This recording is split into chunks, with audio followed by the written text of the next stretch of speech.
The XY Advisor crowdfund is now live. To become an investor, head to virtual.com/company/XY Advisor. Make sure you read the offer documentation. It would be great to have you on as an investor. So feel free to join the cap sheet. Okay, on to the podcast.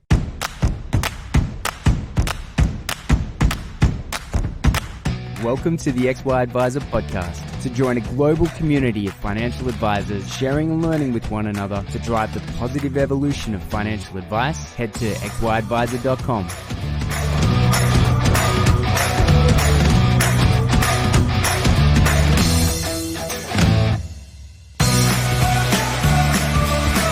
This episode is proudly sponsored by Integrity Life. Just like XY Advisor, Integrity isn't afraid to push for positive change in our industry, especially when it comes to the cost of life insurance. Right now, many Australians are underinsured, but Integrity is working to change all that with sustainable pricing and discounts that last as long as the policy. Next time you need a quote, why not give Integrity a try? Head to integritylife.com.au/XY.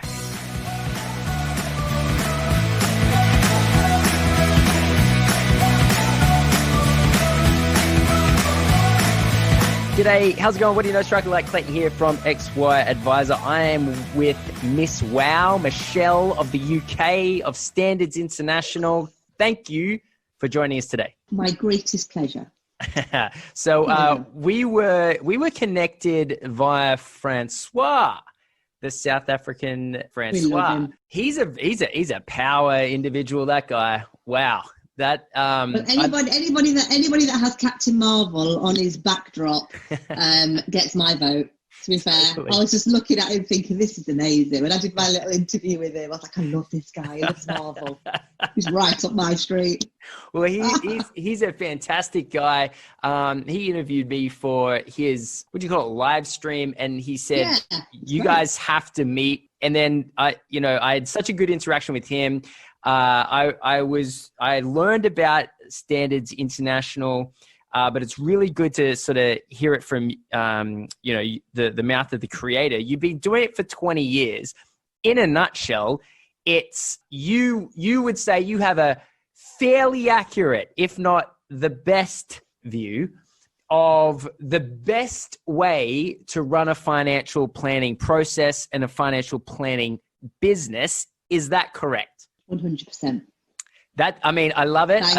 I love that is because everyone and advisors are super guilty of this. Every advisor, I was super guilty of this. Oh, actually, I kind of over time figured out that I didn't exactly run the best process ever, but that's been learning years afterwards. But most advisors think that the way that they do things is like better than average, if not really good. You know what that's called? What hubris?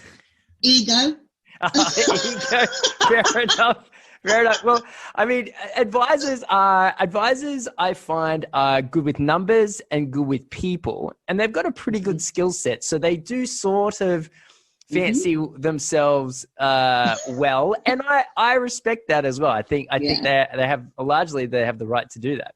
But you're exactly right. So in a lot of cases, people aren't running the most efficient, the most effective setup in their advice process. What do you see as being the most glaring, obvious things that advisors are doing wrong on a regular basis? Okay, so I've alluded, and it's a bit tongue in cheek when I say ego, but it sadly is that is the thing that they're doing wrong. And what it is the majority of the sector are male. Okay, so and that's changing because there's the next gen coming through, and we're seeing huge amounts of daughters taking over dad's business, and I love it. I love that. We've got a high number of young female clients as advisors who are taking over mum and dad's business or dad's business. And I think what it is a planner by nature, and I'm generalizing just to kind of make the point, but a planner by nature is a bit of a maverick. Great at sales, great at charming the clients. This is all in a positive way. They've got the gift of the gab, they've got that personality, and they're great at relationships. And I think the problem that they generally have is that they kind of think, well, processes are just admin. How hard can it be? Because in my day, I did do all that and I did this and I did that. So they approach kind of this whole business management thing as how hard can it be? That's the first thing. And secondly, which underpins that, is that they spend their whole working life charging into people's lives, fixing everything, making everything wonderful, making them and helping them retire early, helping them sail around the world because that's their long life dream. But the problem is that they apply that whole knight in shining armor approach, not just to their clients' lives, but to their businesses. So they try and fix everything in their businesses, but they don't know how to do that in truth, in the main. So it's a totally different skill set, but they apply the same approach to changing the lives of their clients, to changing and improving their business. And it's a totally different set of skills, abilities and attributes to do both of those things.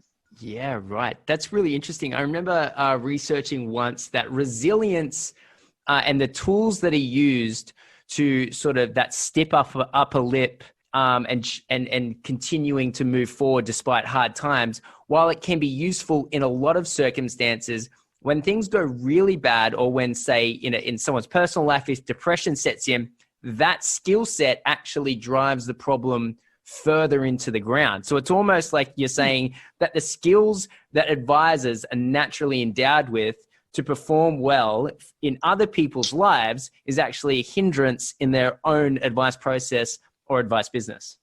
Yeah, because you can't see the outside of the label from inside of the jar. And it's the same, it's the same reason why planners advocate clients having planners, because they can see their lives objectively, they can see the path objectively, but planners by nature tend to not feel the same about bringing in support into their businesses. So it's the same as, here in the UK, as overseas, we have, there's paraplanners, right? And financial planners and advisors have no problem hiring lots of people to do technical administration and client administration, but very few ever hire business managers, practice managers, administrators to take over the business administration, not the client administration, because they think they can do it themselves, or it's just, well, anyone can just do that, but so not. So that's the biggest sort of failing, if you like, is that they think they can see the label from the outside inside the jar, but they can't. Okay. That's it kicks off lots of other problems then. Yeah, no, that totally makes sense. Okay, so let's say I'm an advisor and I'm sitting here, whether I'm employed or self-employed, and I hear that you've over 20 years, over 2 decades, have helped create the standards, the international standards that decides what is the best benchmark for each. Is it broken down by each part of the advice process? Is that how you break it down? So there's basically there's currently 4 standards that exist. There's a standard for how to run a business. There's a standard for how to run the compliance function within your business. There's a standard for how to be a financial planner and do your client journey. So be a planner through that client's experience, the client journey. And there's a standard for paraplanners. So there's 4 standards that exist. There's going to be more. There'll be a standard in practice management, as in how to do that practice manager role. And these are standards that we're working on. But it covers the sector. It covers pretty much most of the sector in terms of the advice planning firm, management. And so how do you collate the standard? How do you figure out what the benchmarks are? Like, what's your methodology? Like, because like, I love the name of the business and I love what you say you achieve. But it's such a large claim, right? And so how do I know that your methodology is better than someone else, for example? Well, the first thing is, there's lots of coaches and consultants and advisors that can say this. It's proven. So there's never been a case where our frameworks have been used and they haven't worked. There's not one case. Well, actually, there has been one case. I lie. There's been one case in 20 years. And the only reason, and it's interesting, the only reason it didn't work, actually, the only one reason it didn't work was because they were actually trying to use 2 frameworks and they didn't embrace either. Right. So it was like a cobbled together, well, we'll take those 5 things at that framework we quite like and those 5 things out of that framework and we'll try and put them together. That's never going to work. No. That's like That's like a client saying, well, I'm going to have you as an advisor to tell me about that. And I'm going to have you over there as an advisor. Like, the advisors Never would lose gonna their work. shit, wouldn't they? No, Yes. absolutely right. So one time it didn't work. So so what happens is, so I have a particular outlook, which is very simple and very simplistic. And I try, and I have a natural, I call it a gift because I take after my dad, of not overcomplicating anything. So when you say to me, as let's say, 20 years ago, my very first advisor said, I want to achieve X, Y, and Z. I want to be a top producer. I want to have, 100 clients, and I want to have all my revenue, £1 million worth of revenue come from 100 clients. So in my little brain 20 years ago, I'd be like, okay, so if we did that, and that, and if you said that and did this, you'd get that. So I can do that in my brain. And weirdly, flowcharts pop up in my eye now, because awesome. I'm trying to, I'm that person, right? Cool. I'm that person. So when I think about how best to do something. So first of all, the standards creation comes from me mapping out what I believe best looks like. So I almost create draft one, okay? And this is in anything. This is in whether it's a practice manager, whether it's in compliance, whether it's in power planning, whatever. Then we form a committee and we pull from all across the sector, consumer groups, ethics groups, professional bodies, industry bodies, policy makers, regulators, practice principals, power planners, practice managers. We pull from the whole sector globally. So these committees are created. What we then do is we formulate that committee, we vet all these people that join these committees, and we give them a brief. The brief is we want to create the best framework for power planning, for example. So everyone signs up for it and they go, yeah, we pledge allegiance, we promise to do our best and solemnly do declare and all that. So we do that. And then these committees basically contribute, add their country's input, they give their own personal thoughts, and we review these standards as a committee. And we say, is that valid? Does that work? Is that robust enough? Does that framework, is it proven? And this goes on for ages and ages. And we facilitate that discussion. We are the hosts of. But really, after the initial draft, we as the standards body we have no more of an active part in the design of that standard than any other representation on that committee. Because it's not, oh, well, we say this, you have to agree with us. Sometimes we are absolutely sideswiped and they go, absolutely, Michelle, that's never going to work. And we go, okay, actually, what does everyone else think? Right. So it's by committee. And it's very exciting. It takes ages, but it's a very exciting process. Then what happens is over time, we amend, we issue the second draft and the third draft. And then until we're at the point where we're signing it off. And this is internationally. So it goes to Australia, South Africa, New Zealand, Canada. It's gone all over. And then we come up with the final draft. Then what happens is that as a standard sits independent. So any company in the world could say, well, we're now going to take that standard and we're going to set up an assessment process to that standard. Now, as it happens at the moment, no one's dare taking me on because I think I've scared the whole global sector off, right? So it's almost like, at the moment we are the only standards body that assesses these planners and power planners against these standards. So we have these standards. They are published. They're publications. They exist as a book. You can buy them from our website. And then effectively what happens is we then are the trainers and the assessors of these standards, but we have a separate department in the business that does that. I don't get involved in assessing anything ever anymore. And then we have an independent body that assesses us as a assessment body to make sure that our processes are robust, comprehensive, independent, impartial. So we go through that same or similar rigorous assessment once a year that our clients do to make sure that we are doing what we should and that we are maintaining our skills and abilities and etc. I mean, it goes on. And the costs are humongous to do that, of course, for us. But, we're committed to excellence. So, we practice what we preach. And oh my goodness. You're like the ultimate operations, the ultimate head of operations of planning across the world. Oh my God. They're very impressive. It's a very, very impressive. Oh my God. Like, I'm only 5'2". oh my goodness. Like that level of rigor is outrageous. So is your goal to have thousands of businesses all over the world, all using this standard as a way to deliver more valuable advice and to retain as much profit for the owners as possible? And everything else, Clayton, like have a happy workforce, a happy team, have a sustainable business, has a business where there's people lining up to work with you as clients, have a business that's got a queue of people lining up outside to work with you as employees. The ultimate business model is what we've designed. It's proven, it works.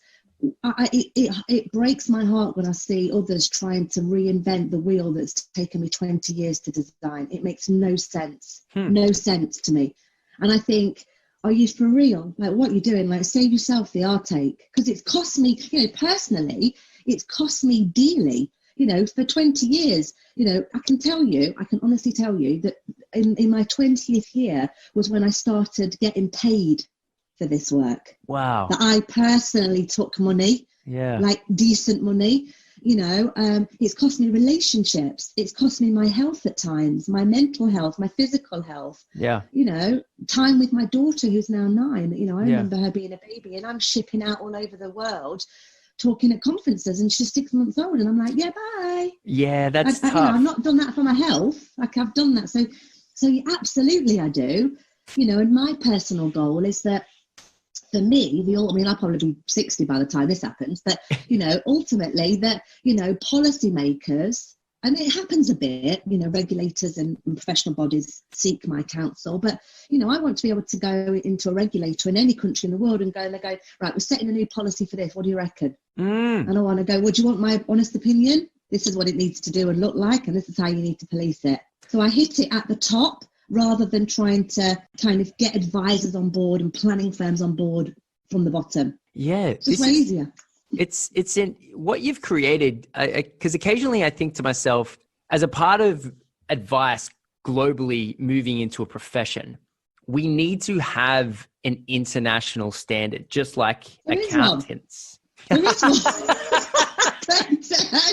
Are you listening to me, Clayton? Yes. No, what I'm saying I know. You took the words out of my mouth. So that's a really interesting thing. And also, I asked the XY on the platform, asked a question, which was, at what part of the advice process do you need the most help with? And it was, gaining new clients, right? Or marketing and receiving more inbound leads, increasing your sales conversion, advice delivery and ongoing advice, at getting referrals. And I think there was a couple of other things, but it was strange to me that getting new inbound leads, I expected to be the standout number one, but actually the back office efficiencies and being able to deliver advice was as equally a problem, or was seen to be equally the thing that most advisors wanted to work on as much as new business, like getting those leads. It's becoming more so. Yeah. And as revenue models get compressed, it's also because, and I'm sure you're aware of this, it's because the revenue models of financial planning has changed, where it's not as easy, I would say, to make money as it once was. I'm not sure what it's like in the UK, but certainly that's, so in Australia, things are getting squeezed. And so learning how to be efficient and effective with the operations of your company or your internal advice process, even if you're an employee, is now more important than it's ever been in financial planning. But it is as important as getting new leads into a company. And so it's kind of interesting because I don't hear a lot about this. And it's very interesting to see that you've dedicated your life, your professional life to it. That's awesome. Yeah. And and I get, there's loads of business coaches and there's loads of consultants and there's loads of, bodies and organizations, coaching planners. And it's interesting because when I say, I'm a practice management expert, basically what they're an expert in is just getting more sales in. Right. That's it. That's actually what they talk about. They write books on it, how to get more sales in. So, but the thing is, interestingly, it's the thing I speak about the least. Yeah. Very rarely do I ever coach advisors on how to get more sales. Yeah. Or get more clients. Because if we make a flipping amazing business, clients will want to come and work with you. It's just, if you enhance the client journey, yeah, they don't call me Little Miss Wow for nothing, because I've written a book. I wrote a book on I called it The Little Book of Wow, and I co-wrote it with a guy from Canada, a guy called Mike Morrow. And it's basically how to take your client journey from woe to wow. And I've done that presentation on stages all over the world. And advisors love it. And it's like 100 tips on how to basically knock your client's socks off. That's awesome. You don't have to worry too much about referrals when the client leaves your office and goes, oh my God, that was amazing. Yes. You don't need to worry about getting referrals and sales techniques. Just knock their socks off, right? Yes. So I think, I've always thought about, if someone's going to do something, I'll give you an example, right, Clayton? For years and years and years, financial advisors have had their mobile phone numbers on business cards. Mm-hmm. And we've all, there's lots of, we'll take your mobile off and, but no, I like clients to be able to reach me. It's unsustainable. It's unsustainable.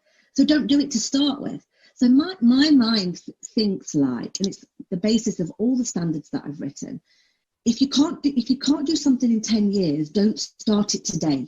If you don't want to work, if you don't want to have the clients phone you on your mobiles, or you don't want to redesign your client journey for every single client in 10 years, don't start now. Yes. So it's almost roll it back to the root cause. So do it right first time, not a million times wrong. So yeah. That's my whole ethos, and that's driven every single thing that I've done. And that's why, we've got the standards that we've got. And, my other thing is that, only do what only you can do, and well.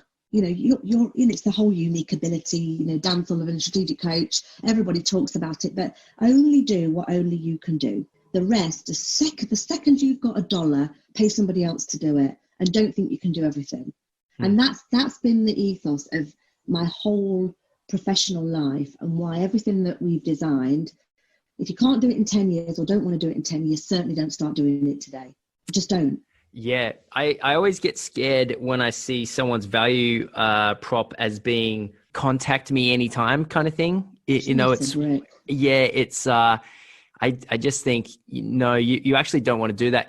I've gotten to a point in my career where if I don't have someone's number in my phone, phone book, or whatever you call it in your phone, the call can't even get through. Absolutely.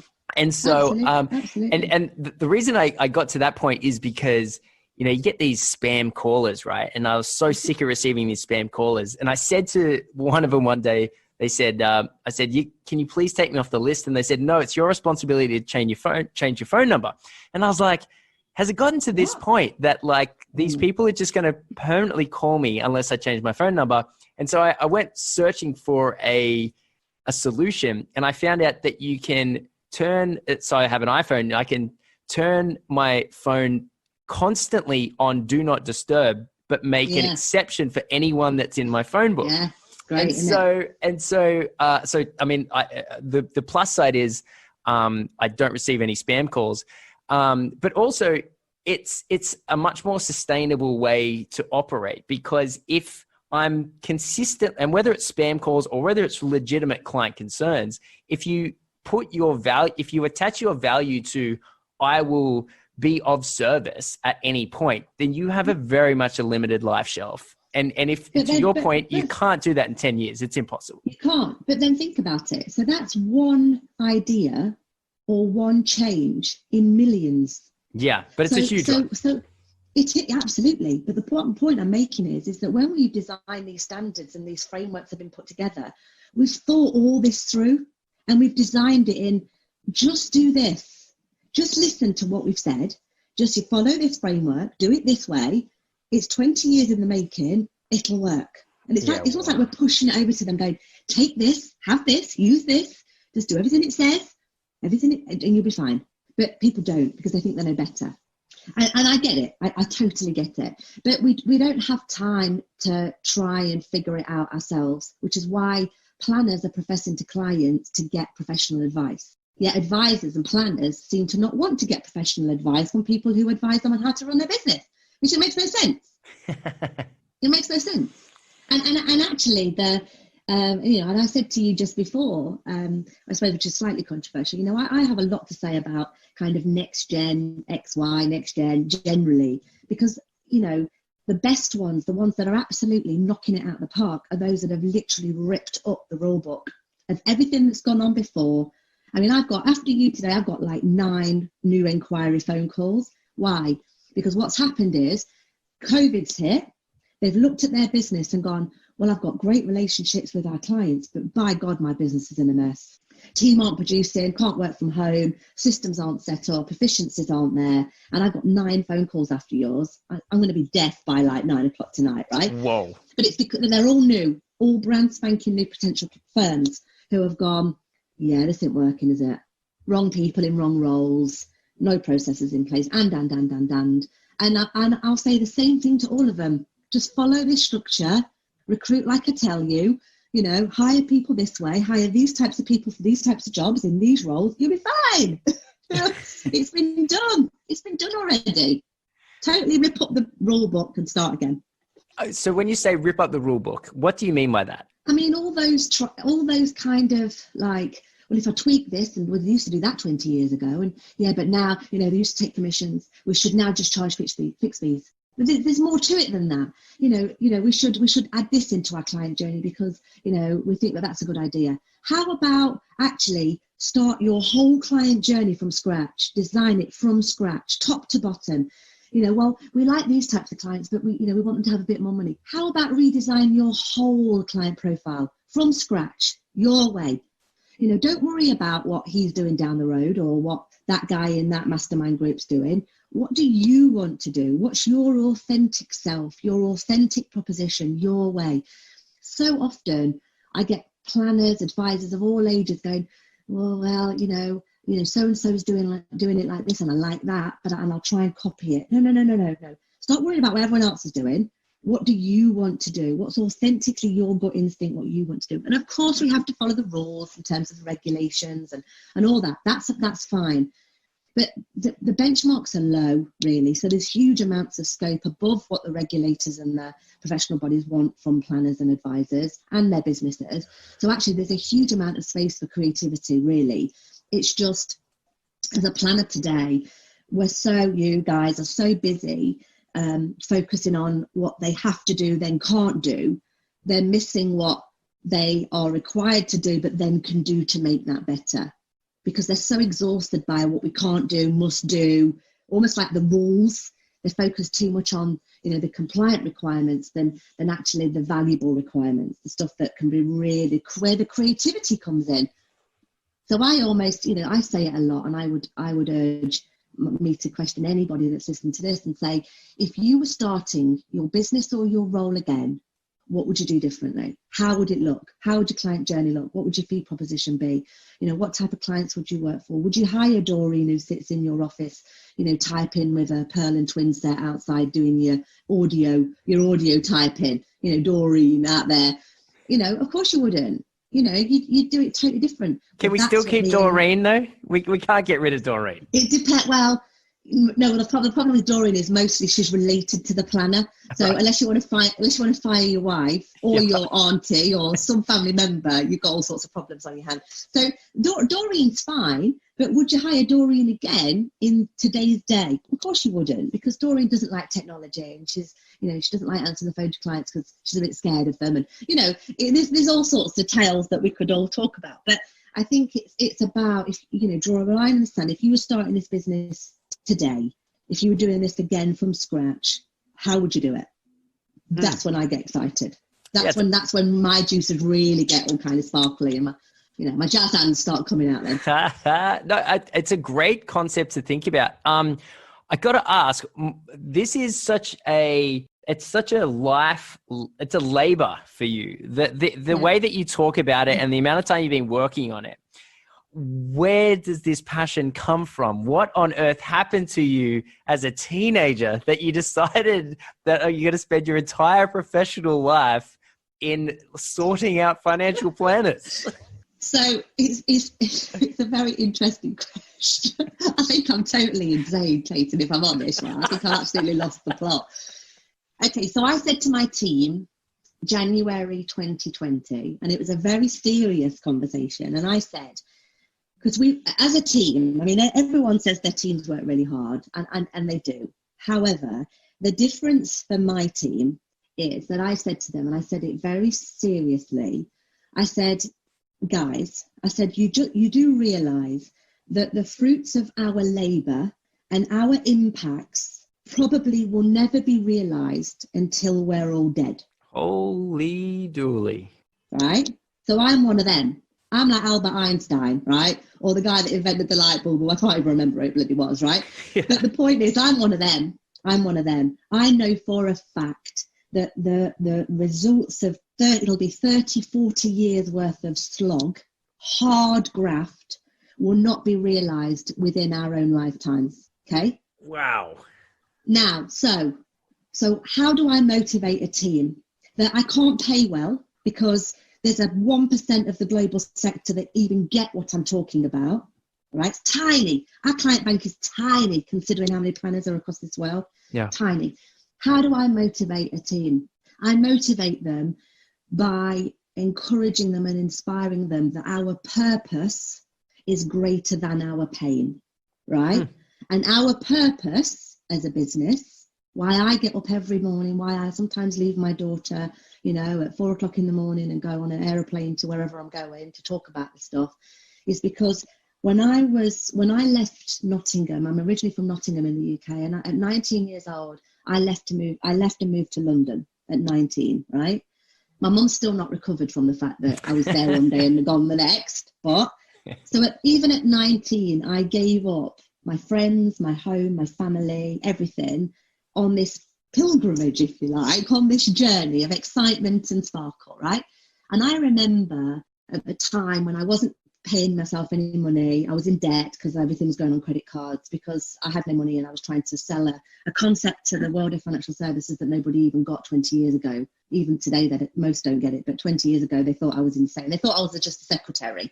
Like I would stand on stage and honestly, I would sit in a room. And they'd go, so what do you do? What do you do, young girl?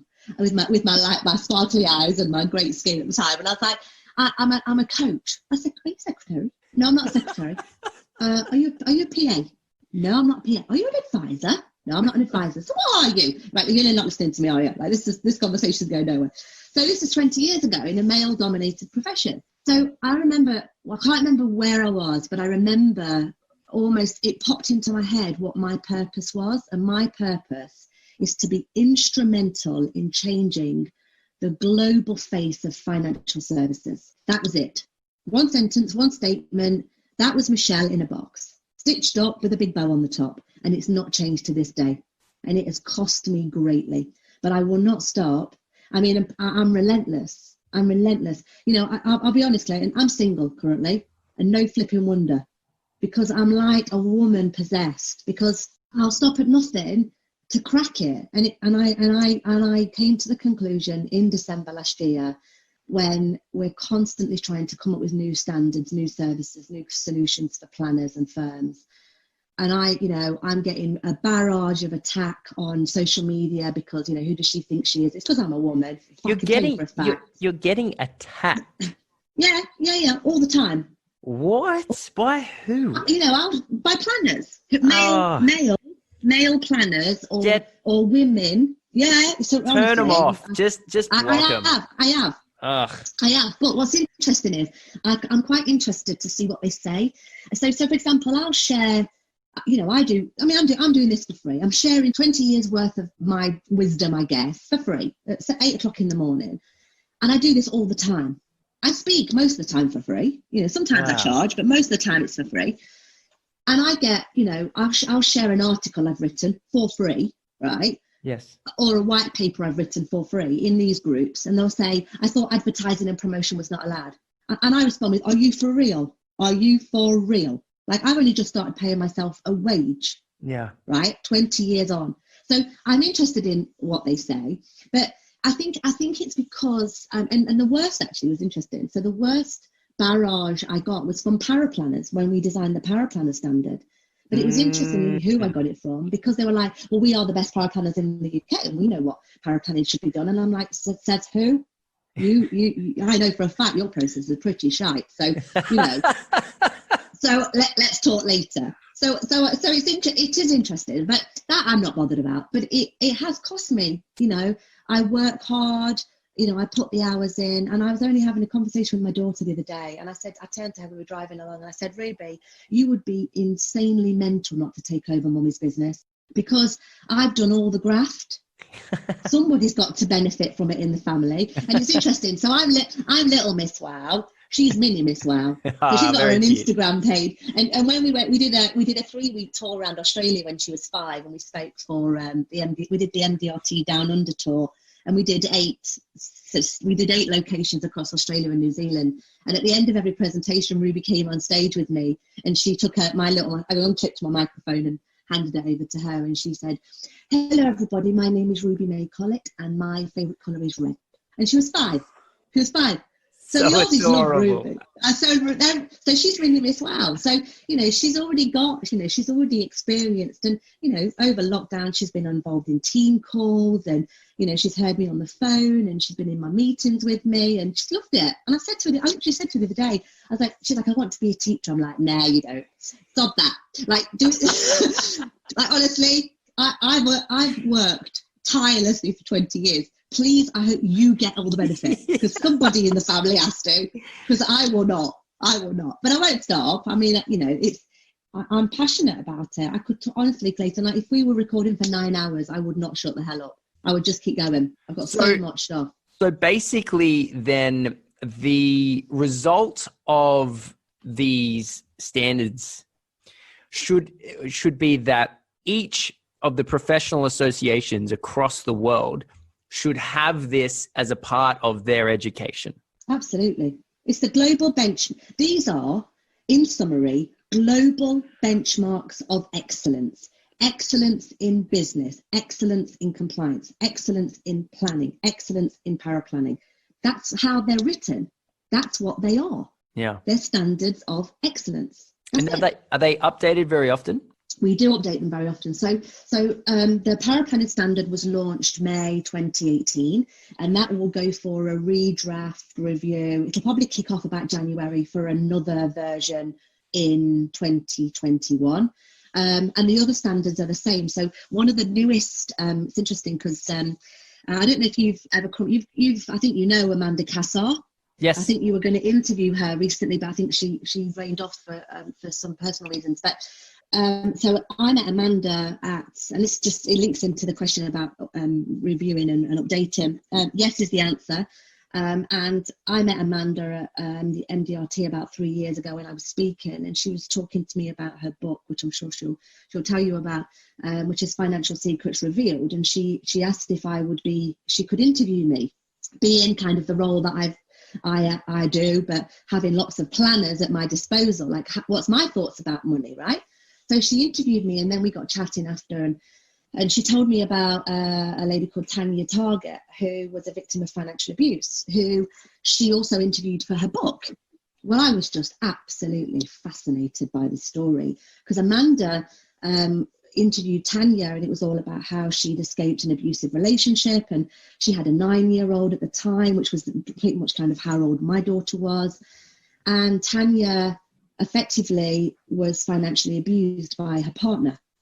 She escaped this abuse, but really the only way that she could really set herself up was by siphoning money to buy food cards, where she would then hide at a friend's house, so that when she finally decided to leave this abusive relationship, she could feed her and her daughter.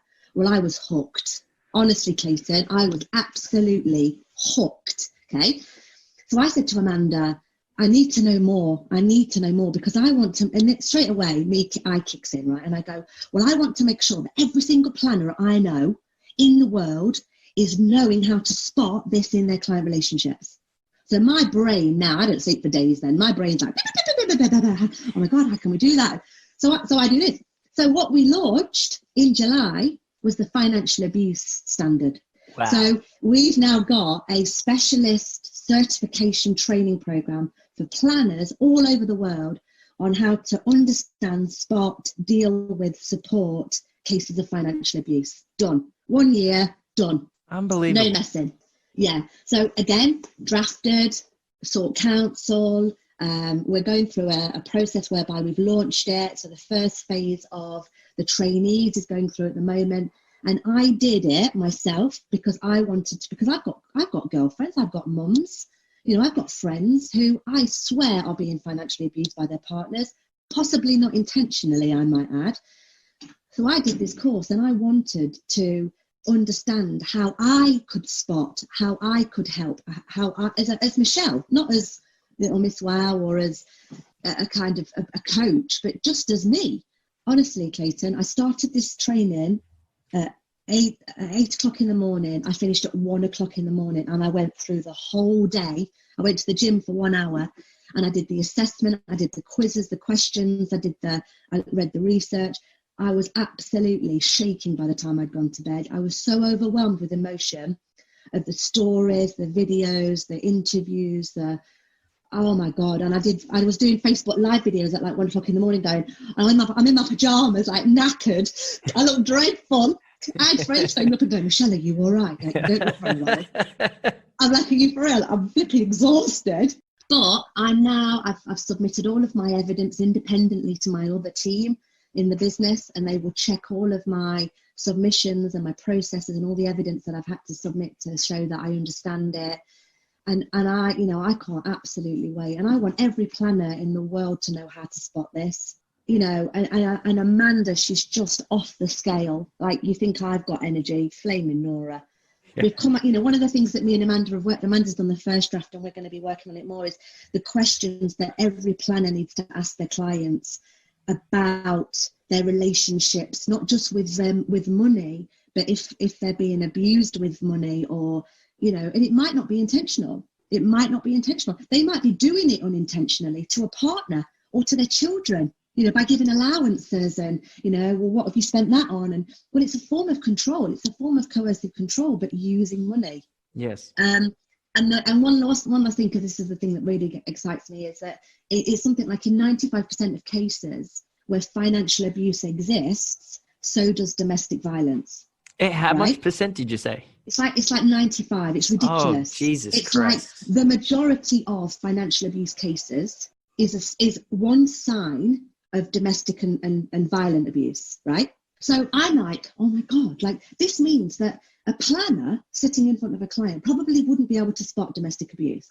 Probably not. One, because they wouldn't be looking for it, for starters. They would like, no, my clients don't do that. Like hell they do.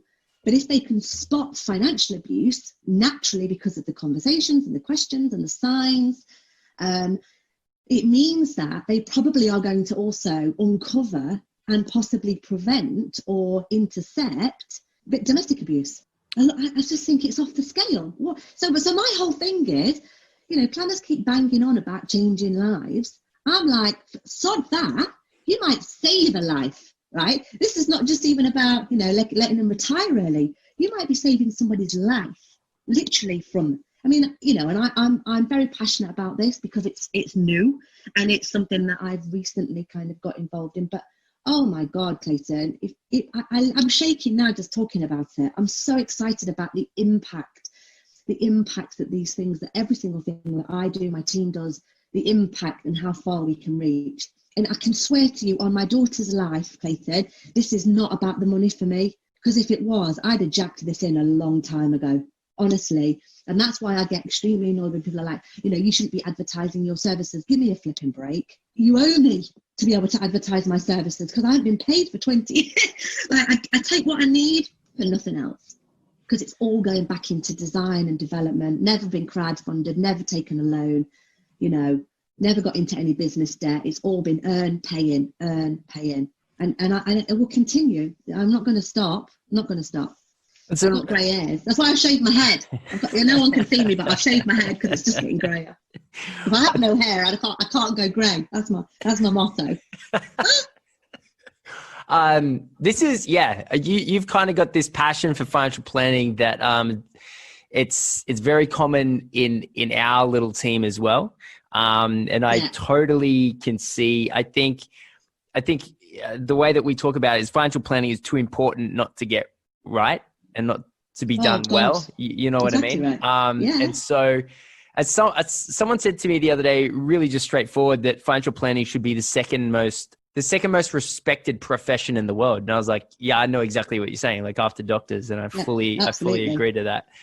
This is the first time I've had a conversation where I can see the international link between every jurisdiction and how we can probably begin to start looking at it from a legislative lens. Because one of the things we've been working on we've only been working on one thing at a legislative level, but that's kind of going well, and that's tax deductibility. And there's people who are far smarter than us that are running with it now.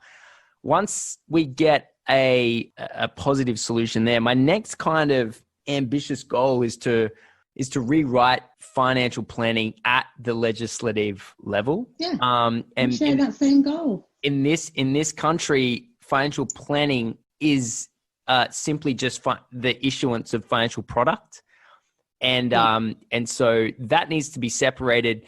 But then in that separation, there's going to need to be a bunch of frameworks and infrastructure that are brought in to support it. And what you've created is probably the first thing I've ever come across that would look to be something that would bolster the chances of that happening. So while we're wrapping up this podcast now, I want to continue this conversation beyond this podcast because, I'm a big fan of what you're doing. So thanks for coming on. My pleasure. And, the world is changing. There is a tidal wave and it's not going to stop. The Royal Commissioners, it's not going to be the last thing. The RDR here in the UK is not going to be the last thing. The increase in qualifications, et cetera. But what I do know for sure is that those planners and practice principals who have focused on being great businesses, when the Royal Commission hit, when RDR hit, when all these changes globally hit, they are not impacted by them because they've done it right the first time. In the planning and the design of their business and how they do stuff. They're almost, it's like it bounces off them. It slides right off of them.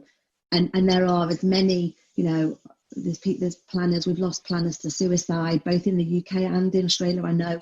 Yeah. Why? Because they didn't look far enough ahead. And that's what I've done. I spent my whole life working. I'm 20 years ahead of where we are today. I know what's coming in 20 years and I'm designing stuff for 20 years. So, if that's my superpower, God, I'm dead happy to share it. And this is an exciting time for you and your community, in the UK and all over the world. It's super great time. There's never been a better time to do what planners are doing, advisors are doing, because clients need it more than ever in life. Just horrific. So yeah, my pleasure, Clayton. Excellent. All right. Well, thank you very much for your time once again. Enjoy the rest of your day. I know it's a big one. So all the best. Thanks.